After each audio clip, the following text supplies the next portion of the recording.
I don't know what I just watched. And yet I thought the Daytona Xfinity race from last year was pretty insane. The summer 2022 race where everyone was just crashing and Timmy Hill got second. Jeremy Clements won. Well, this one is just as wild, but even more wild. If that makes sense. I don't know how in the world the Xfinity race ended up like it did. I don't know how it did. I thought it was gonna be just like the ARCA race, but somehow in some way the race was. I don't know. This is a really hard score. Is this a good race or a bad race? I can't tell. I'm on the fence on this one because all they were doing was just crashing. But when they were actually racing, they were racing really good. I got nothing bad to say about this race. Like Jeb Burton, I'm just gonna get to that. That was awesome seeing him win again. Jordan Anderson at the same track. Um, he had that horrific crash last year where he got burned in a fire. That was a very special win for him. First time one of his cars won a race, even though he should have honestly won one of those races, Daytona races. And take this as you will. Jed Burton, the time he won the 27 car. This is his father's car he drove, and his father also won in the car. So he won in his dad's car too, Ward Burton. That's really special, man. Holy, that that is that is just crazy. And this race, man, I know I'm going to repeat myself a lot, but this race had so much going on. Like I'm still trying to process what just happened. The race went on from like 4 p.m. to 7:50 p.m. It went off like 3.5 hours because of all this stuff happening, man. So, if I can remember correctly, if you can remember anything that I missed out, let me know down in the comments. So, excuse me. So I was gonna get into the race. Stage one happened. There was not a single yellow. It was clean racing. There was none of that stuff ever happening. The only time we got close to a yellow was where Jeremy Clements had the flat tire after he and I forgot which other two drivers made contact with had he cut down a tire, but it was a clean race. They're free wide, and who won the stage? I think wasn't it Sheldon Creed? I don't remember. You see, with all this stuff happening later in the race, it gets to your head, and it just gets all crazy. And then stage two was the beginning of the wild part of the race. There was a horrific crash that happened in that stage. Um, I meant let's go back to the first stage before we get to there. I forgot to mention this. There was Anthony Alfredo in a BJ McLeod car actually led some laps in that race as well with Brett Moffitt. Brett Moffitt led laps today. I even think Parker Retzlaff led a lap. So early on in the race, he had a lot of underdogs taking the lead. And that's what pretty much this whole race was outside of the Austin Hill, John Nemechek stuff. It was an underdog race. But going back to the Xfinity race, there was a bad crash that happened. Dexter Stacy making his first start in the series, Xfinity series since 2016 with Derek with not that his last start was with Derek Cope's former Xfinity team, the number 70 team before he went up to Cup with Starcom Racing. He got loose coming off the corner. He was in an NBM Motorsports car. And keep this in mind, Dexter ran a pretty good race. He ran top 25, top 20 the majority of the race. Hell, he was even, I believe, in the top 15 at one point in an NBM Motorsports car. That car had some speed. It stayed with the draft, but unfortunately, he got loose. The Canadian the Pinty Series driver from Quebec got loose. He slid down the track. He just barely clipped Blaine Perkins, and then when Dexter came down the track, he hit the wall at the wall at the worst angle possible, like the edge part where it leads to like to the next wall, and there's like a little gap in there. He hit that really hard. He bounced off of it. I think he went like two wheels off the ground, and I'm shocked. I'm really glad he's all right. So they actually even talked to him after the race, which after the wreck, which was actually pretty obscure to see an NBM Motorsports driver having an interview, but it was nice for them to check up on him. But that was not even the worst part. Um, Blaine Perkins slid back up the track. He got hit by Jade Buford, and he went up in the air and started rolling and tumbling and did like 7 flips. And he had to be sent to a medical center just for evaluation to see if he was all right or not. And he's okay, but geez, that was just a not that was not a nice wreck at all. And there were some more cautions that happened. Just like the other wreck with like just like never mind. I meant Sammy Smith and Brandon Jones made contact, and Sammy Smith went down and hit the inside wall. That ended his day. And I think that's where stage 2 ended. I'm pretty sure. Or no, was there another crash? No, I think it. I don't know. I'm not 100% sure on that one. This is where it's gonna get hard. I noticed that I'm not sure if it's stage free or no, it's stage free. I hope you get what I'm trying to do here. This race has just fried my brain cells. It's hard to remember all this stuff. um, what happened next? Did someone else spin out? I think that was the end of the stage, and then stage 3, all hell broke loose. First, starting with with no was stage 2 where Johnny Nemechek got loose and then went down and hit the inside wall. I think that was the end of the stage there. I'm not sure. I don't know. I think it was. And then stage 3 happened. Josh Berry got loose. He got bumped by Austin Hill, slid down the track, came up the track, kept the car going straight, and everyone was avoiding him, and they threw out the caution. Like, what? That was one of the things that I just didn't like what NASCAR done there. Seriously, he kept it going straight. Everyone avoided him, and there was no other cars spinning around or crashing. They should have just let it go green.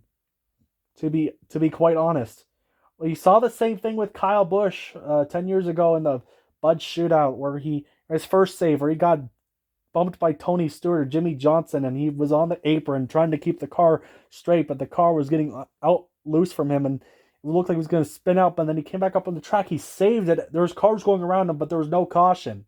So why is there a caution for this? I have no idea. I don't understand why they threw out the caution. And then right after that, there was another crash that involved again Josh Berry, but involved also Justin Allgaier, Derek Kraus. Oh wait a minute, going back to first stage or second stage, I totally forgot about this. Damn it. Okay. Derek Kraus turned out. Uh, who was it? I turned out Parker Retzlaff came back up the track, went almost up in the air, flipped over. He collected Anthony Alfredo. Anthony Alfredo called out the driver. Derek Kraus, even Parker Chase was involved. Now going back to stage 3, who Greg Galding made a great save, was able to get by it, but Sam, it was also involved Sam Mayer. But Sam Mayer's like splitter went in and just digged right into his splinter or his front end of Greg Galding's car as well. Even I think Chandler Smith got some damage. So, with all of that in mind, this race has been going on for a long time, and there was a red flag with that huge flip where debris was being thrown everywhere. And I also forgot to mention this, that a tire legitimately came off of Blaine Perkins' car and went and it hit the wheel well and the tire. Excuse me, hit Kaz Grala's hood or his front end really hard, and it was caught on camera. At first, the camera was focusing on Dexter Stacy hitting the wall so hard, and then out of nowhere there came a tire, like it was a tire jump scare, according to Black Flags Matter, Darian Gilliam. So, and then this leads up to probably the most insane part of the race. We had these little mini big ones where it didn't take out many cars, but this one took out like 15 cars. Daniel Hemrick was trying to block Sheldon Creed, but he made a bad move. He got himself loose. He spun himself out. He collected Ryan Sieg, Jeremy Clements. Who else was involved? I can't. I know there was more. Brett Moffitt was involved. Austin Hill, Ryan Truex, like, and many more cars. And Truex, not Truex. Hemrick went up into the catch fence. There were so many hard hits in that crash. Ryan C crunched literally the back end of Truex's car when he pinched him up into the wall. And then Josh Bilicki came out of nowhere, got hit so hard, and the passenger side, he went two wheels off the ground in the air. His car turned around and hit really hard the backside. Jeez. And Hemrick went upside down, and when you thought that was enough, he came and then hit Austin Hill upside down with the back end of the car. So a lot happened in that race, and Cole Custer, out of the 4 Dash for Cash drivers, Cole Custer was the only one that finished the race, because Josh Berry, Sammy Smith, and John Hunter Nemechek, they all crashed out, and that moved Brendan Poole, Garrett Smithley, Greg Galding, and many other drivers inside the top 10. That was just silly. And then they were going to get ready. They were going to go to the green. They did a round. And must I remind you that Joey Gase's car, it actually exploded on pit road. But we'll get some more of Joey Gase in a second. But they went to green flag checkered attempt. There was a caution for debris for Austin Hill's car not wanting to go straight. And from what I've heard, Kyle Sieg looked like he was about to win that race. But then the caution got thrown out. And then we set up to the final restart. And for a minute there, I thought Garrett Smithley was going to win that race because he got a huge push from Greg Galding. He got up to like 4th or 3rd at one point. Like he was, or 5th. He was right up there. He just needed something to happen to make a huge move. Like imagine if he won that race. Jeez. But unfortunately, Jeremy Clements came up, made contact with Garrett Smithley. Garrett Smithley got sent spinning around, and then there were some hard hits in the crash. Joey Gase, Caesar Baccarella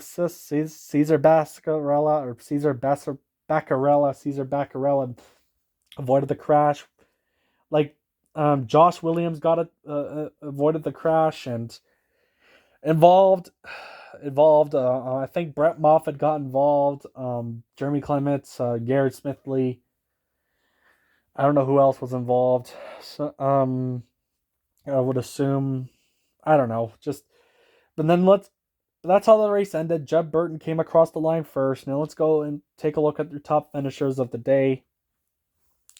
I know this reveal's all over the place, but Jeb Burton got first. The first win for Jordan Anderson Racing in the top 3 series. I don't think they run their truck program anymore. They're focusing on their Xfinity program, but they got a win this year. They finally got a win. They got more wins in Junior Motorsports and Stewart-Haas Racing, so that's a first. That's just bizarre. Sheldon Creed comes up once again, of course, in 2nd place. Parker Kligerman got 3rd place. Who got 4th? If I can remember, I don't remember who finished 4th. I don't know. Brennan Poole and JD Motorsports Equipment got 5th. Caesar Baccarella got 6th. Parker Retzkoloff, I think, got 7th. Greg Galding got 8th. Joey Gase, going back to Joey Gase, he had the car that exploded on pit road, literally exploded. His engine exploded. Came back and got a top 10, got 9th. And Josh Williams got 10th. Ryan Ellis finished 11th. I think that's his best career finish. I don't know. There were so many best career finishes from this race with Cesar Baccarella.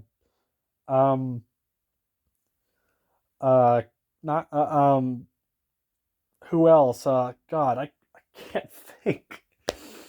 Ryan Ellis, of course. So yeah, and I think this is the first top 10 Joey Gase has gotten in years. If I got to be honest, I don't remember the last time Joey Gase got a top 10. So that's basically your top finish of the day. Brett Moffitt, I think, as well with Kyle Sieg and and Garrett Smithley. I don't know if Garrett Smithley got a top 15, but they got inside the top 20. Literally, Daniel Hemrick, the guy who flipped over, still was able to get a top 20 finish. There was like only like how many cars finished this race? Like 13, 14 cars on the lead lap that finished. And when they came back to the line, since people were crashing, there's like 10 cars left. So this race had it all. I don't know what to rate this race. Oh god, I'm glad that we finally got something new. It sucks that I had to take the whole field to wreck. Like seriously, I didn't want Hemrick or Austin Hill to win, but I didn't want them to be taken out like that. Jeez, no one wants that to happen. But it had to take the whole field for that to happen. But if I had to give this race a rating, like just like I said, outside of the crashes, the racing was pretty damn good. There was no cautions, hardly any cautions. Well, there was cautions, but there was so many good racings. I got to give it a 7 or 8 out of 10. There's 2 flips in this race. When was the last time that has ever happened in a NASCAR race? It has to be years. I don't know, but that's the 2020 free Spring Talladega Xfinity review. I don't know what the Cup race will ensue. I hope it's not the same thing like it is today. I don't want to see the same stuff. I just want to see a good race like it was the first stage where it was just clean racing. There's no cautions. We got it all in this race, and we don't need it in the Cup race. I don't know. Just it's also the Cup cars are safety hazard in question, so we can't have this crap happen in Cup. So I don't know, man. I honestly don't know. Anyways, thank you for watching this pretty lengthy video review. I know I wasn't fully prepared, but this race, just keep this in mind. This race, it was so unexpected. This finish, the winner, and all this stuff was so unexpected. The team as well, like seriously, it's all hard to process. So I hope you guys understand that. So I hope you guys enjoyed this review. Comment down below if I missed anything, or what was your favorite part of this race? Did you like Jeb Burton winning or not? Did you like the underdog finishers? I meant. What did you think about the 2 flips from this race? So, yeah, that's all I got. Thank you for watching.